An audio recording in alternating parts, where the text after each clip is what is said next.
Hello, today we shall have a review of the Visconti Sforza deck. This is a deck which I had been searching for years, a lot.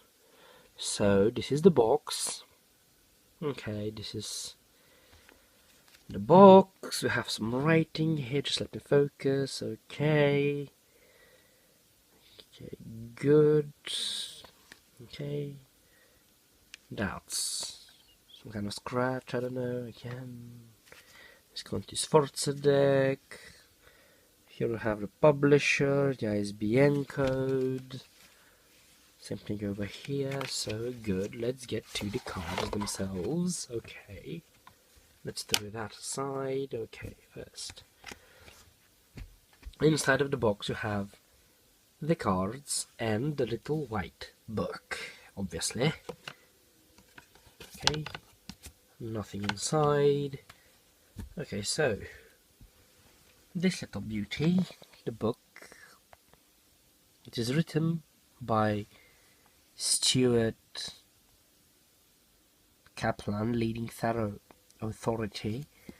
In this book, obviously black and white, you have a little bit of the story about the cards, different languages. You have the heraldic signs of the Visconti and Sforza families. Then you have meaning for each card, and then we have some spreads. This is the book. Okay, now the cards. When I first opened it, I thought that the back would be a little bit more elaborate, not just this red-brown color. So I was a little bit shocked. Just let me fix the focus. Yeah, I think that's better. And as you can see, compared to my hand, well, the cards are relatively huge, I can say. They're really big, not really comfortable to shuffle like a normal deck, so you have to find your own way of shuffling the cards. The card stock, I mean, it's normal, regular, I think, not something, okay, you can see. It is thin. Yep, it is thin cardstock. This is the back. To be honest, the representations of the original cards are absolutely stunning. Have these amazing colors. The images are really colorful, really beautiful. And you can see here you can see just some of the details. Look at the background. Look at the faces. So you can see some really beautiful cards actually. Here I have some coins of Pentacle. In the original deck, by the way, these were gold. So we don't have. I read somewhere that there is a version of the Visconti deck with the background and all these little crowns, the wand here, the coins being gold. Well, I don't have this one, although I really wanted. Okay, look at the Chariot here. Just think the background, the clothing, the crown, everything being gold. That would be amazing. And here you can just see some of the cards from 15th century, the first and the oldest tarot deck in the world. So basically from this little beauty you have the entire tarot tradition, in my opinion. So here you can see how these 10 of Pentacles are much more goldish than these 6 of Pentacles. So here you can see the difference actually. Okay. Okay, so let me continue just dealing some of the cards. My first impressions were, okay, I think I have this deck. Probably I will do a review of my other Visconti deck, which I have from a couple of years, and I didn't know it was a Visconti Sforza deck. It's really similar, but with different colors, actually, so it's not that bad. It's definitely smaller, so it's more comfortable to carry to do a reading with. I love to death, by the way, it's amazing.